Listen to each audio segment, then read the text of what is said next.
guy who's just a couple years older than him, Franklin Roosevelt, who asked for his support. Wallace gave that support and then entered the New Deal administration in March of 1933 as part of the first wave. He was one of Roosevelt's first appointees as Secretary of Agriculture. People today may have a hard time wrapping their heads around it, but at that time, the Department of Agriculture was the dynamic force of the New Deal. It was where rural electrification and farm and food programs, but also so many employment programs, so much of the innovation came from there. And he so impressed progressives across the country, labor, farm, rural, urban folks, as well as activists on behalf of social and racial justice, with his focus, his approach, that he became a very popular figure on the left in the party.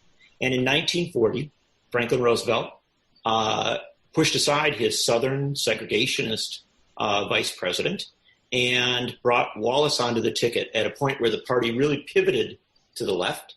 And Wallace fought very, very hard to keep the Democratic Party as a progressive party. And we'll talk more about the brutal fights that went on from there. But at the heart of the matter, it's best to say that in 1943, 1944, I believe it was the Washington Post, other publications would say that Henry Wallace almost single-handedly is keeping the flame of the New Deal lit and shoring up Franklin Roosevelt. I mean, it was Roosevelt's vision, and Roosevelt gets the credit here, but at a point during World War II when so much of the energy was pulled toward the necessary war against global fascism, it was Henry Wallace who was saying, yes, we can win this war, and then we need to come home and we have to fight against Americanized fascism, which is division on the basis of race, gender, class. So he was a remarkable figure who has now been largely written out of our history.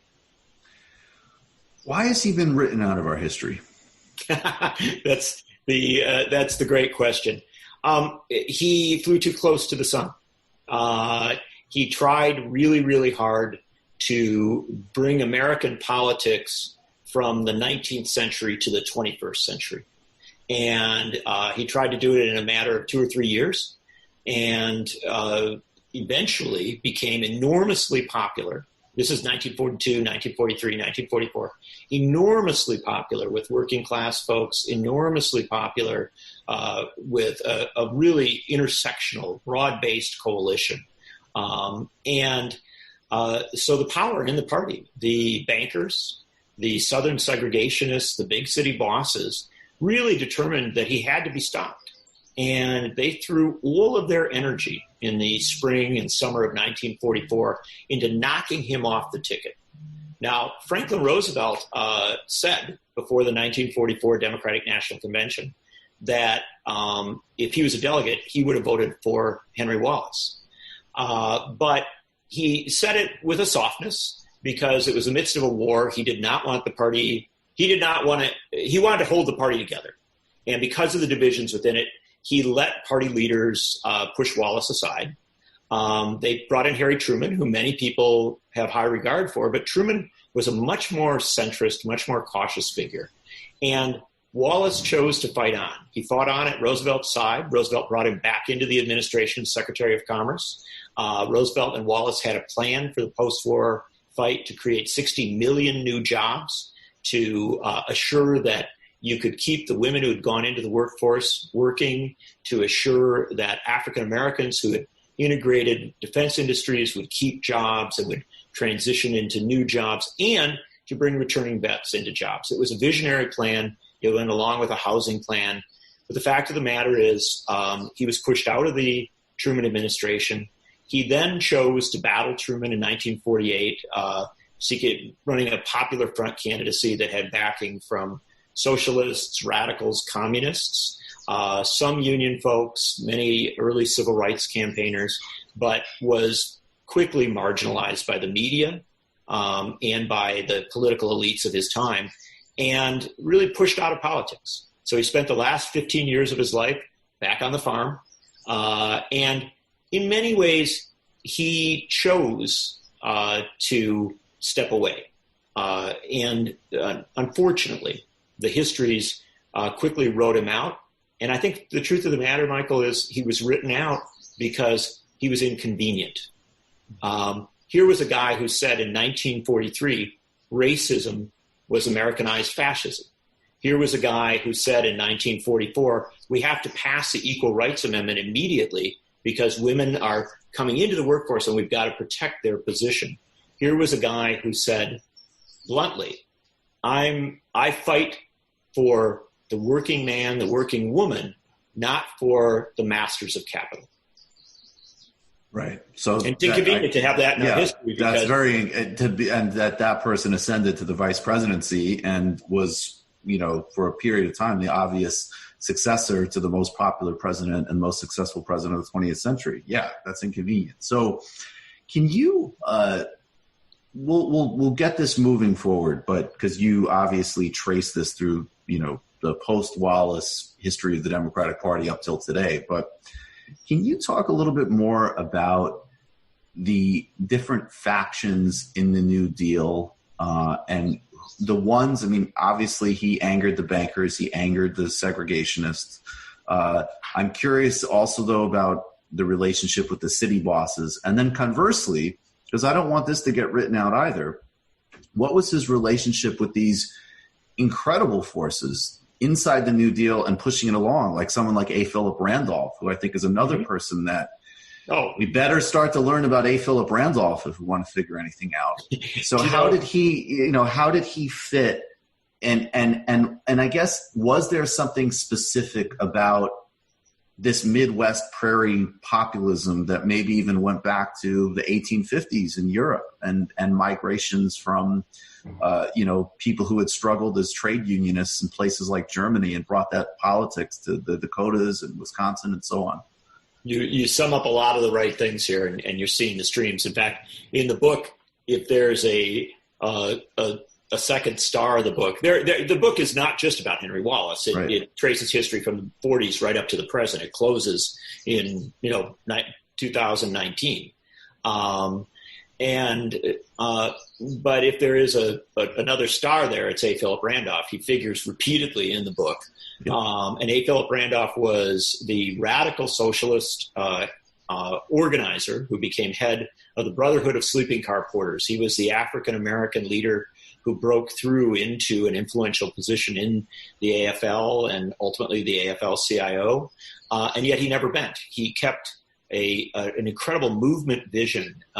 If you had a Democratic president, he pressured that president. If you had a Republican president, he pressured that president.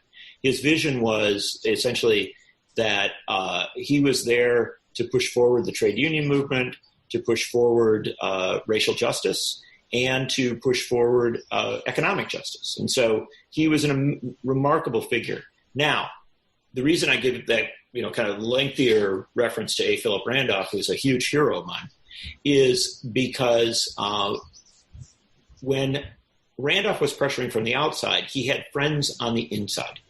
And Eleanor Roosevelt was always there, and she was an incredibly significant figure, clearly an ally of the left on many, many issues. Right. And Henry Wallace, the same. In fact, the best way to understand Wallace's relationship to movements is that in this very factionalized team of rivals White House, Wallace was a go-to person for civil rights campaigners, for trade unionists, for women's rights campaigners, and for dedicated anti-fascists, for people who were absolutely committed to fighting fascism abroad. And it was the vital struggle of his era as vice president, but also to recognize the roots of fascism, to speak about it in blunt terms, and to talk about what he again referred to as an Americanized fascism, those who would divide along race, class, gender, religion. And so he was there as an ally. Now, the factions were very strong, and they succeeded in 1943 in marginalizing Wallace within the administration. He was leading a lot of the war effort and doing very, very well, but he did things like saying, well, we have to pay the workers in other countries who are producing rubber for America a fair wage. We can't exploit them. And there were bankers in the administration, money types who were like, what the hell are you talking about? And he was saying the same about American workers. And so they really did drive a wedge. And he was forced out of some of the positions he had in the administration, not all of them. And he did a fascinating thing. In the summer of 1943, he said, okay, I've got a little more time on my hands. I'm going to travel across America, and I'm going to meet with the disenfranchised, sometimes marginalized groups and activists and give voice to what they are doing. So if you can imagine this, a sitting vice president of the United States met with Latino farm workers, met with African-American civil rights campaigners, met with Jewish people fighting against anti-Semitism abroad and in the United States, met with women to talk about the Equal Rights Amendment and other issues. And he brought this all back to the White House. And there's no question that Roosevelt listened to him. And so he had a huge influence there. He used the platform that he had to do an inside-outside politics. Now, this worked quite well with Roosevelt. There's no question. Their relationship remained relatively strong. It would have its up and downs, but it also infuriated the big city bosses who wanted to control progress, right? The big city bosses weren't always against progress, but they definitely wanted to manage it for their own interests. It went over horribly with Southern segregationists because he was bluntly calling out racism. It went over terribly with the bankers and the money folks because he really was talking about re-upping the New Deal in a fundamental way at the end of World War II.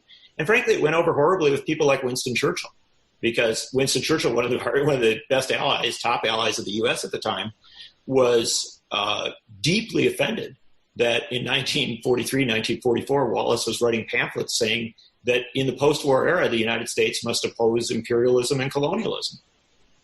So he at once stirred up a lot of good trouble, but he also made a lot of enemies, and they came for him. When you're right about everything, you piss everybody off. So yeah, right. Sometimes. So then take us through. Basically, I guess after the Democratic Party in different phases, and let's talk about the 50s and 60s first, because obviously the 70s and 80s is more where we get to this full sort of third way politics that we're still with today. But the very interesting thing, as far as the breakup of the coalition, particularly in the 60s, where you're continuing to have some real genuine domestic achievement and progress that's responding to the enormous pressure of still Philip Randolph and labor, civil rights pushes, and also emerging like women's movements and environment and so on. Obviously, then you have the colonial genocidal war in Vietnam, I'll call it.